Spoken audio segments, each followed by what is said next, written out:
I pretended to be a woman's fiancé to stop her family's forced marriage, and now we have a daughter they've never met. The woman in the coffee shop was shaking so badly she could barely hold her phone. I noticed her because she'd been sitting at the table next to mine for 20 minutes, staring at the screen, her breathing rapid and shallow, like someone on the edge of a panic attack. When her phone rang, she answered immediately, and I heard a male voice shouting so loudly through the speaker that other customers turned to look. She said quietly, desperately, that she wasn't ready, that she needed more time, that she didn't want this. The voice shouted something in what sounded like Urdu, then switched to English saying the imam was waiting, the guests were arriving, she had 1 hour to get to the house, or they'd come get her themselves. She said, please, just listen, and the voice said there was nothing to discuss. She'd disgraced them long enough. This ends today. The call disconnected, and she sat there frozen, tears streaming down her face, her entire body trembling. I should have minded my own business. I was a photographer in Seattle for a gallery showing, had stopped for coffee before my flight home to Portland, had no connection to this woman or her crisis. But something about the helplessness in her expression, the trapped animal fear, made me unable to look away. I'd grown up watching my aunt endure an arranged marriage she hadn't wanted, watched her spend 20 years in quiet misery before finally divorcing at 45. The parallels were too obvious to ignore. I leaned toward her table and said quietly that I didn't mean to intrude, but I'd overheard the call and asked if she was okay. She looked at me with eyes so filled with desperation that I felt it physically. She said no, she wasn't okay, that her family was forcing her to marry a man she'd never met, that the wedding was happening in an hour at her parents' house, that she'd run here to think but had nowhere else to go.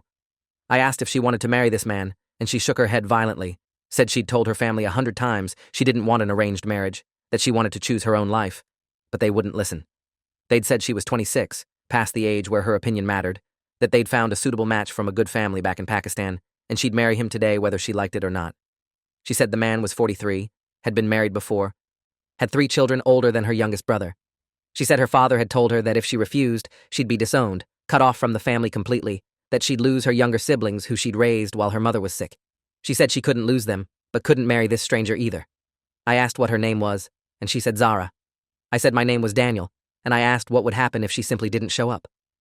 Zara said her brothers would come looking for her, that they'd already threatened to drag her to the wedding if necessary, that her oldest brother had grabbed her arm so hard yesterday he'd left bruises. She pushed up her sleeve and I saw the purple fingerprints circling her upper arm. She said her family wasn't violent usually, but the shame of a daughter refusing marriage had made them desperate and angry. I asked Zara what she wanted to happen, ideal scenario, forget about obstacles. She said she wanted to leave, start over somewhere her family couldn't control her, but she had no money saved because her father controlled her bank account, no job because he'd forbidden her from working, no place to go because every relative would report back to her parents. She said she felt stupid for letting herself get trapped like this, but it had happened gradually, small controls adding up until she'd realized she had no autonomy at all. I asked if she had friends who could help, and she said her friends were all from the community, they'd never go against her parents, it would cause too much scandal. I asked if she'd contacted domestic violence resources, and she said she'd tried calling a hotline once but hung up when they'd started asking questions about police involvement. She said involving police would destroy her family's reputation, would hurt her siblings' marriage prospects, would make everything worse. The system meant to help assumed that leaving was simple, that cutting off family was acceptable, that starting over with nothing was feasible. For someone embedded in a tight-knit cultural community, those assumptions were fantasy. I sat there trying to think of solutions and came up empty. Then Zara's phone rang again, and she looked at the screen with pure terror. She said it was her brother, that if she didn't answer, he'd know she was avoiding them, but if she did answer, they'd demand she come home immediately. I did something impulsive and probably stupid. I took the phone from her hand, answered it, and said hello. A male voice, younger than the first, demanded to know who I was and why I had Zara's phone. I said I was Daniel, Zara's fiancé, and she was with me because we'd been planning to tell the family about our relationship together, but apparently, we'd run out of time. The silence on the other end lasted several seconds. Then the brother's voice came back, colder and more controlled, asking what the hell I was talking about. I said exactly what it sounded like, that Zara and I had been seeing each other for 8 months, that we'd gotten engaged 3 weeks ago, that she'd been trying to find the right way to tell the family, but hadn't expected them to arrange a marriage before she had the chance. The brother said that was impossible. That Zara didn't have a fiancé, that this was obviously a lie to get out of her obligations. I said with all respect, Zara's obligations were to herself and to me, her actual fiancé, not to some stranger her family had chosen. The brother started shouting, calling me names in 2 languages, saying I was corrupting his sister, that they'd kill me if I didn't bring her home immediately. I said we weren't coming, that Zara had made her choice, and if the family couldn't respect that, they'd deal with the consequences. I hung up before he could respond. Zara was staring at me with an expression that mixed shock, gratitude, and terror. She said I didn't understand what I'd just done, that her family would never accept this, that they'd come looking for both of us, that I'd made myself a target. I said probably, but buying time seemed more important than worrying about consequences. I asked if she had anywhere she could go tonight, somewhere her family wouldn't think to look. She said no, nowhere safe. I said I had a hotel room near the airport for my early morning flight, that she could stay there tonight while we figured out next steps. She asked why I was helping her when I didn't know her, what I wanted in return. The question was depressingly familiar. Women conditioned to expect that help always came with strings. I said I didn't want anything except for her to not be forced into a marriage she didn't want. That my aunt had been in a similar situation, and I'd been too young to help her, but I wasn't too young now. Zara said her family would never believe the fiancé story, that they'd see through it immediately. I said they might, but it created enough doubt to prevent them from physically dragging her to a wedding today. It bought time for her to figure out real solutions. She said real solutions didn't exist, that she'd been trying to find them for months. I said, let's start with getting her somewhere safe, then work from there. She hesitated, clearly torn between accepting help from a stranger and returning to face her family. Her phone started ringing again, her father's name on the screen. She declined the call and it immediately rang again. She turned the phone off completely and said, okay, she'd come with me to the hotel, but just for tonight, just to think. We left the coffee shop through the back exit in case anyone was watching the front. My rental car was parked 2 blocks away and we walked quickly, Zara keeping her head down like she was afraid of being spotted. At the hotel, I gave her my room key and said I'd get another room for myself. She said she didn't have money to pay me back, and I said I wasn't asking for payment. In my new room, I sat on the bed trying to process what I'd just done. I'd inserted myself into a family conflict I didn't understand, claimed to be engaged to a woman I'd met 30 minutes ago, and made myself an adversary to people who'd already demonstrated willingness to use physical force. Smart decisions. But the alternative had been watching Zara get dragged into a marriage she didn't want, and I couldn't do that. My phone rang an hour later. Unknown number. I answered, and a man's voice, older and measured, asked if I was Daniel who claimed to be engaged to his daughter. I said yes. The man said his name was Rashid Malik, that he was Zara's father, that he'd like to meet me to discuss this situation man to man. I said I was listening now, and he said some conversations required face-to-face, that if I truly cared about Zara, I'd be willing to meet her family properly. I asked what properly meant, and he said dinner at their home tomorrow evening. Nothing hostile, just a chance to understand each other. The invitation sounded reasonable but felt like a trap. I said I'd discuss it with Zara and let him know. Rashid said Zara didn't get to decide whether I met her family. That's not how this worked. I said actually that's exactly how this worked, that Zara was an adult who made her own decisions. Rashid's tone shifted, less conciliatory and more cold. He said I was an outsider who didn't understand their culture, their values, their expectations. He said Americans thought individual choice superseded family honor, but family was everything in their community. He said if I truly loved Zara, I'd understand that separating her from her family would destroy her, that she needed them whether she admitted it or not. I said what she needed was autonomy and respect, not forced marriage. Rashid said the marriage had been arranged with her best interests in mind, that the groom came from an excellent family, that Zara's reluctance was just nervousness about change, natural for young women. The dismissal of her explicit refusal as nervousness infuriated me. I said nervousness and saying no repeatedly were different things. Rashid said Western feminism had poisoned his daughter's mind, made her think duty to family was oppression. He said he'd spent 26 years raising her, educating her, providing for her, and she owed him the respect of accepting the match he'd chosen.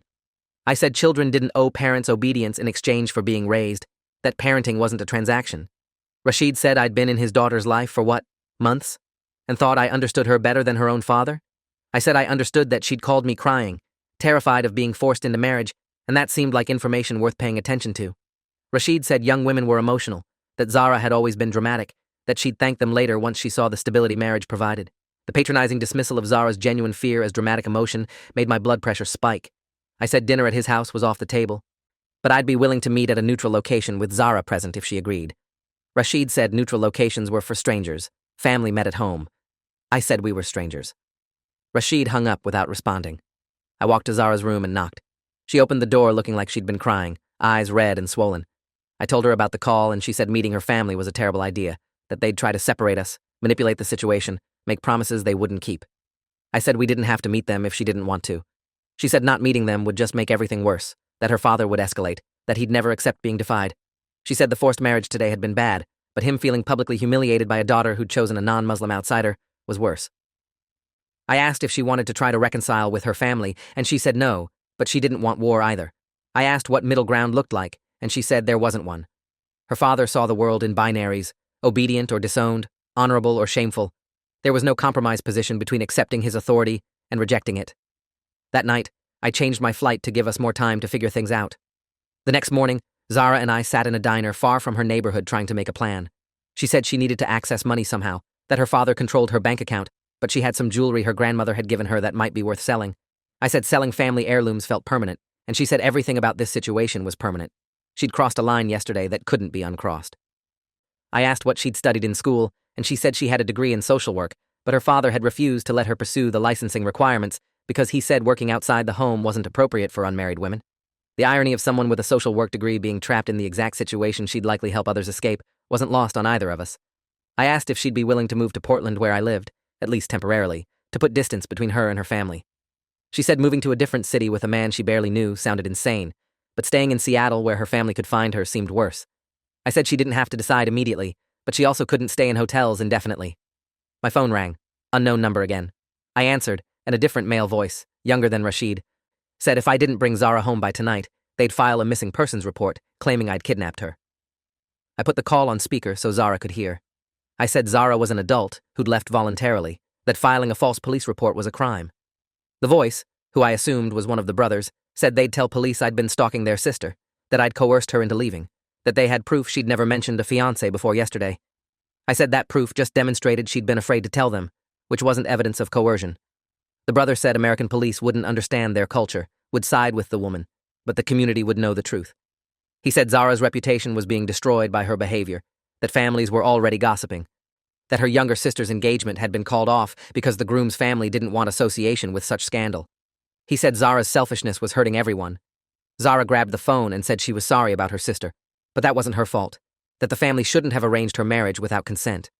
The brother said consent was a Western concept that didn't apply to family decisions, that elders knew better than children what was good for them. He said their father was willing to forgive everything if Zara came home today and apologized, that they'd cancel the marriage to the Pakistani man and find someone local instead, someone Zara could meet before the wedding. Compromise, presented as generosity. Zara said she didn't want someone local or Pakistani or anyone they chose, that she wanted to choose her own partner when and if she was ready. The brother said that wasn't how their family worked, that she knew this, that pretending otherwise was delusion. He said the man who answered her phone yesterday wasn't going to marry her, that he was using her, that she'd be abandoned and ruined and come crawling back with nothing. Zara said Daniel had shown her more respect in one day than her family had in months. The brother said respect wasn't love, that family was forever and strangers were temporary. He said 1 week from now she'd be alone and regretful, and it would be too late to fix. Then he hung up. Zara was shaking again, the same trapped fear from yesterday. She said her brother was right about one thing, that I was a stranger who'd leave eventually, that she was building her escape on someone else's temporary kindness. I said we could make the situation less temporary if she wanted. I said, what if the fake engagement became real, at least legally, at least long enough to establish her independence from her family? Marriage would give her legal protection, access to joint finances, immigration status if needed, social legitimacy that being someone's girlfriend wouldn't provide. Zara looked at me like I'd suggested we rob a bank. She said I couldn't be serious, that marrying a stranger to escape family pressure was jumping from one trap into another. I said the difference was she'd have legal rights in our marriage, the ability to divorce whenever she wanted, the freedom to make her own choices. It would be a practical arrangement, not a romantic one, with clear boundaries and exit strategies. Zara said that sounded insane, and I agreed it probably was, but insane seemed better than her current options. She asked what I got out of this arrangement, and I said honestly, the satisfaction of helping someone escape a situation I'd watched destroy my aunt. Zara said that wasn't enough motivation for legal marriage to a stranger. I said maybe not for most people, but I'd been divorced for 3 years, wasn't interested in dating anyone seriously, and found the idea of a practical partnership less intimidating than romantic relationships. She asked why I'd gotten divorced, and I said my ex-wife had wanted children and suburban stability while I'd wanted to travel for photography work and avoid settling down. We'd wanted different lives and separated amicably. Zara said she wanted children eventually. Did this arrangement account for that? I said we could figure out details as we went, that this didn't have to be permanent unless we both wanted it to be. The important thing was getting her legal independence now. Zara sat quietly for several minutes, processing. Then she said, okay, if I was serious, she'd consider it. But she wanted some things clear first. She wasn't going to be trapped in another controlling relationship, even a well-intentioned one. She'd need her own money, her own career, her own life. I said that was the entire point. We got married 3 days later at the courthouse in Portland. Zara wore a blue dress she'd bought at Target with money I'd loaned her. I wore the same suit I'd brought for the gallery showing. The ceremony took 10 minutes and felt surreal. The clerk asked if we had rings and I said no, we'd get them later. She asked if we wanted to exchange vows, and Zara said the standard ones were fine. We signed papers, took photos for the marriage certificate, and walked out legally married to someone we'd known less than a week. Zara looked shell-shocked. I felt the weight of what we'd just done settling into something that felt simultaneously reckless and necessary. We got lunch at a Vietnamese restaurant and talked logistics. I had a 2-bedroom apartment in Portland's Northwest District. She'd take the 2nd bedroom until she wanted other arrangements. I worked as a freelance photographer, mostly travel and editorial work. Income was irregular but sufficient. She'd need to apply for jobs, establish credit, build independence. The plan sounded reasonable when listed as bullet points. But the reality of 2 strangers living together as legal spouses was going to be complicated in ways we couldn't predict. My phone had been receiving calls from unknown numbers every few hours since we'd left Seattle. I'd stopped answering. Zara's phone had been turned off since the coffee shop, but she'd been checking her social media on my laptop and said her family was posting prayers for her safe return, implying she'd been led astray or was in danger. The community was rallying around her family, offering support, suggesting interventions. No one was questioning whether forcing a woman to marry was wrong, just assuming Zara's resistance was the problem that needed solving. Zara's social work degree required supervised hours to get licensed in Oregon. I helped her research programs and she started applying, using my address, building a paper trail of independent life. She got a job within 2 weeks at a nonprofit supporting domestic violence survivors, the irony not lost on either of us. Her first paycheck felt like freedom, she said, holding it like it might disappear. We established routines, careful boundaries, the awkward dance of strangers sharing space. She was quiet and careful, hyper-aware of taking up too much room, apologizing for minor things. I told her she didn't need to apologize for existing in her own home, and she said habits formed over 26 years didn't disappear overnight. I was gone frequently for photography work, sometimes for days at a time, and initially worried about leaving her alone. But she said solitude felt like luxury after years of constant family surveillance. 3 months into the marriage, Zara's brother found our address somehow and showed up at the apartment. I was traveling in Montana when she called me, terrified, saying he was outside the door demanding she let him in. I told her not to open the door, to call 911 if he tried to force entry. She said she couldn't call police on her own brother, that it felt too extreme. I said him showing up uninvited and demanding entry was extreme. I stayed on the phone with her while her brother pounded on the door and shouted that he just wanted to talk, that the family loved her, that they could work this out. After 30 minutes, he left. Zara was shaking when I called her back. She said seeing her brother had triggered something, the guilt and fear and conditioning all rushing back. She said maybe her family was right, that she was selfish, that she'd destroyed their reputation for nothing. I caught the first flight back to Portland and got home late that night. Zara was curled up on the couch, eyes red from crying.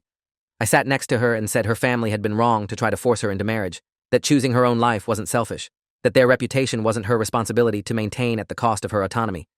She said I didn't understand cultural complexity, that Western individualism looked simple, but ignoring family obligations had consequences. I said I understood that abuse disguised as cultural tradition was still abuse. She said, not everything was abuse, that some of it was genuine love expressed in ways I couldn't comprehend.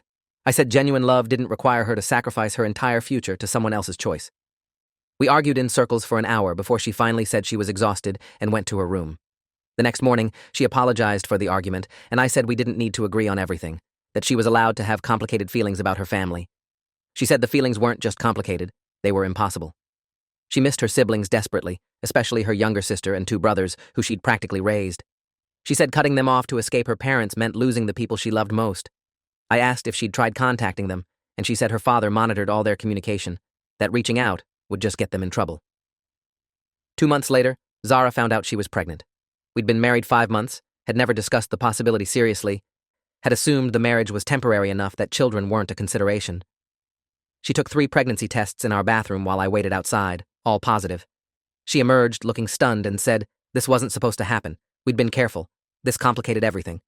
I asked what she wanted to do, and she said she didn't know, that abortion felt wrong to her personally, but raising a child in our uncertain situation felt terrifying. I said we'd figure it out, that having a child didn't have to mean staying married if she didn't want to, but that I'd support whatever decision she made. Zara said this wasn't how she'd imagined having children, with someone she barely knew in a marriage that wasn't real. I said the marriage was legally real even if it hadn't started romantically, and we could make it actually real if we wanted. She asked if I wanted that, and I said honestly I didn't know, but I knew I cared about her and didn't want her going through pregnancy alone. She said caring about someone wasn't the same as wanting to build a life with them. I said maybe not, but we'd already been building a life for 5 months, just without acknowledging it. She said building out of necessity wasn't the same as building from choice. I said maybe choice could be retroactive, that we'd started this arrangement practically but could choose to make it something else. Zara said she needed to think, that adding a baby to an already complicated situation required careful consideration. She spent a week processing before telling me she wanted to keep the pregnancy, that despite the timing and circumstances, she wanted this child. I said okay, then we'd have a child. She asked if I was ready to be a father, and I said no one was ever ready, but I'd try my best. The pregnancy was difficult physically and emotionally. Zara dealt with severe nausea for 4 months, exhaustion that made working full-time almost impossible, anxiety about what kind of mother she'd be given her own fractured family. I tried to be supportive but was often traveling for work, leaving her alone more than ideal. We started couples counseling at her suggestion, trying to figure out whether we wanted this marriage to be permanent or just a framework for co-parenting. The counselor asked us difficult questions about communication, expectations, long-term goals. We realized we'd been living in limbo, neither committed nor separated, just existing in the space between. During her 6th month of pregnancy, Zara received a message through a former friend. Her mother was sick, something serious, and wanted to see her before she died. Zara broke down, said she'd been estranged from her family for almost a year, that her mother didn't even know about the baby. I said she should go if she wanted to, that I'd go with her. Zara said bringing me would make everything worse, that her family blamed me for everything. I said that was fine, they could blame me, but she shouldn't go alone. We drove to Seattle on a Friday afternoon, Zara 6 months visibly pregnant. Her parents still lived in the same house in the northern suburbs. We parked outside and Zara sat frozen, unable to open the door. I asked if she wanted to leave and she said no, she needed to do this, but she was terrified. I said I'd be right there with her. We walked to the door and knocked. A young woman, maybe 20, answered. She looked at Zara with shock and said, "Zara?" in a whisper. Zara said, "Layla," and the two women hugged, both crying. Layla was Zara's youngest sister, the one whose engagement had been broken because of Zara's scandal. Layla pulled us inside quickly, saying their father was at the mosque. They had maybe an hour. Inside, the house smelled like cooking spices and incense. Zara's mother, Samira, was lying on the couch, frail and pale. When she saw Zara, she started crying and held out her arms. Zara ran to her, and they held each other, sobbing. Samira touched Zara's pregnant belly and asked in Urdu who the father was. Zara gestured to me and said her husband Daniel. Samira looked at me with an expression I couldn't read, then said something to Zara in Urdu. Zara responded, and Samira kept talking, her voice weak but urgent. Layla translated for me, saying their mother was asking if I treated Zara well, if I made her happy. I said I tried to, that we were partners. Samira said something else, and Layla translated. She says you must protect Zara from their father, that he's very angry, that he won't accept this. Zara asked how sick their mother was, and Layla said the doctors thought maybe 3 months, liver failure from hepatitis contracted years ago. Zara asked why no one had told her, and Layla said their father forbade anyone from contacting her, that even this meeting would get Layla in trouble if he found out. Samira said more, and Zara translated for me that her mother was saying she was proud of her, that she'd always wanted her daughters to have choices she never had, that she was sorry she couldn't protect them from their father's rigidity. She said the baby was a blessing, and Zara should embrace happiness wherever she found it. Then Samira said something that made Zara's face go pale. Layla translated reluctantly that their father had been saying he'd take custody of Zara's child once it was born, that an unfit mother who'd abandoned her family couldn't be allowed to raise a Muslim child with an infidel. I felt ice run through my veins. I asked if he'd actually said that, and Layla nodded, said their father had been consulting with an imam about legal options, about claiming the marriage was invalid because Zara had married without wali consent, without proper witnesses, without mahar. She said he'd been researching custody laws, talking about how American courts didn't understand Islamic family structure. Zara asked if he was serious, and Layla said he'd never been more serious about anything, that the shame of Zara's rebellion had broken something in him, made him obsessed with correction and control. I said we'd have legal protections, that I was the father on the birth certificate, that Rashid couldn't just take our child. Layla said their father had money and connections, and would use both to destroy us if necessary. She said we needed to be careful, that he wasn't going to let this go. A car door slammed outside. Layla looked panicked, and said their father was home early. We needed to leave immediately through the back. We ran through the kitchen to the back door. Behind us, I heard the front door open and Rashid's voice calling out. We made it to the car and drove away as he was coming around the side of the house. In the rearview mirror, I saw him standing in the driveway, phone to his ear. Zara was crying, saying she'd endangered Layla, that their father would know she'd facilitated the meeting. I said Layla was an adult who'd made her own choice. Zara said that didn't matter to their father, that consequences for disobedience were severe regardless of age. She said we couldn't go back to Portland, that her father would follow us, would escalate. I said let him escalate. We'd deal with it legally. She said I was underestimating him, that he'd been planning this for months, that he'd used the system against us. I asked how, and she said by claiming I'd coerced her into marriage, that she'd been brainwashed, that the pregnancy was rape or coercion. She said in some interpretations of Islamic law, a marriage without wali consent was invalid, which would make our child illegitimate and potentially subject to custody claims from her father as the rightful guardian. I said American courts wouldn't care about Islamic law interpretations. She said her father had lawyers who'd make it care, who'd frame everything as cultural kidnapping and forced conversion. The accusations didn't have to be true to destroy our lives while being investigated. We drove back to Portland in silence. That night, I researched custody laws, Islamic marriage validity, cultural defense arguments. The legal landscape was more complicated than I'd expected.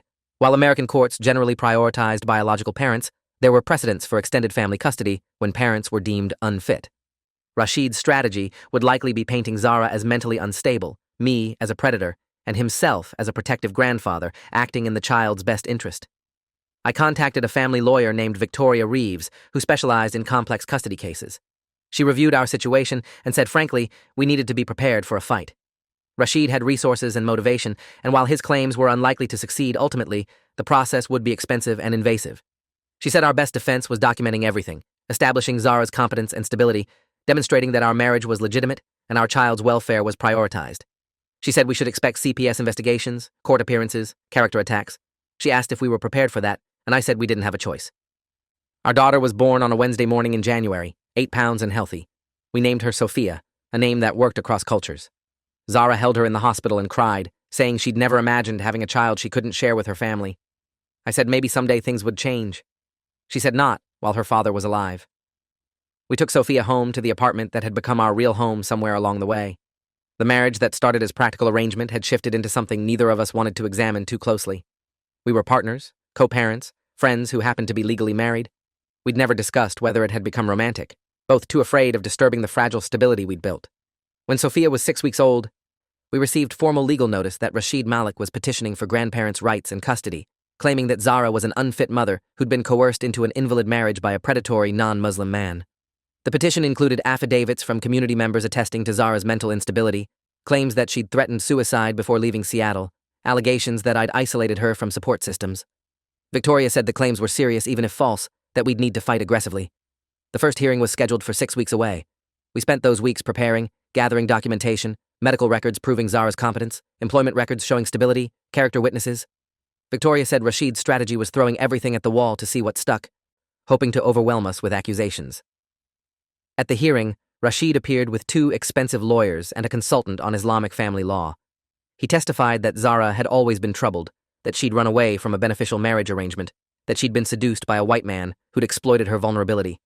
He said the marriage was invalid under Islamic law because it lacked proper consent and witnesses, that therefore Sophia was born outside legitimate marriage, that Zara was living in sin and raising a child in an unfit environment. He said as grandfather and male guardian, he had both Islamic and familial right to intervene. Zara testified next, calm and clear despite shaking. She described the forced marriage attempt, the control and manipulation, the decision to leave. She described our marriage as her choice. Said she'd married me willingly and remained married willingly. She said Sophia was loved and cared for, that she was a good mother, that her father's concern was about control, not welfare. Rashid's lawyers attacked her testimony, implying she'd been brainwashed, asking why she'd cut contact with family if she wasn't being controlled. I testified about how we'd met, our reasons for marrying, our commitment to Sophia. Rashid's lawyers asked why I'd inserted myself into a family situation I didn't understand, implied I had predatory motives. The hearing lasted 6 hours. The judge said he'd review everything and issue a ruling within 2 weeks. Victoria said it could go either way, that the judge seemed skeptical of Rashid's claims, but concerned about the speed of our relationship. 2 weeks later, the judge ruled in our favor. He said that while the circumstances of our marriage were unconventional, there was no evidence of coercion or unfitness. He said Rashid's petition was denied, that Zara and I retained full custody of Sophia, that Rashid could petition for visitation rights through proper channels but had no standing for custody. He said Islamic law interpretations didn't supersede American family law regarding children born to legal American marriages. Rashid stood up and started shouting that the judge didn't understand, that this was cultural genocide, that they were stealing a Muslim child from her heritage. Security removed him from the courtroom. Outside, Victoria said we'd won the battle but should expect appeals, harassment, continued legal maneuvering. She said Rashid wasn't the type to accept defeat. She was right. Over the next year, Rashid filed 3 appeals, all denied.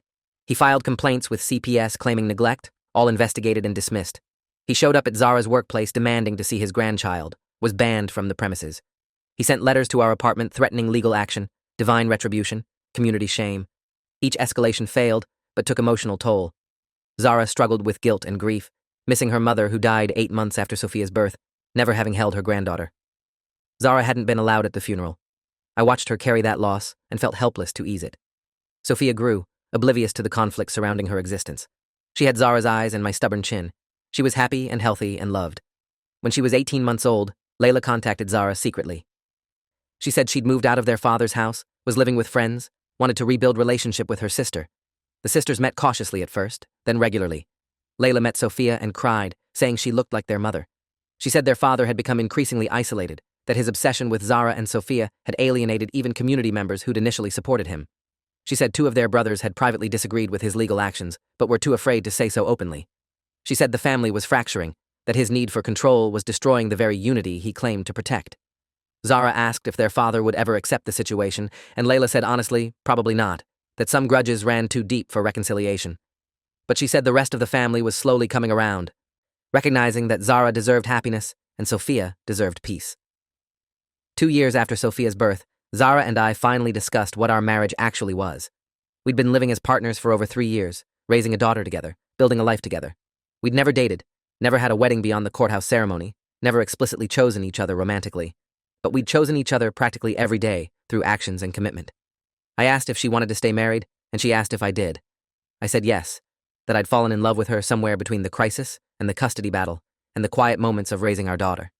She said she'd fallen in love with me too, but had been afraid to say it, afraid it would change the safety of what we'd built. I said maybe it was time to stop being afraid. We had a small ceremony in our living room with Layla and a few close friends, renewing vows we'd never properly made. This time we had rings and wrote our own promises. Zara promised to choose trust over fear. I promised to choose us over convenience. Sophia, almost 3, threw flower petals and laughed. It felt like the beginning we'd never had the luxury of having the first time. If you enjoyed this, you'll definitely want to see the next ones too. So subscribe now and let me know your take in the comments.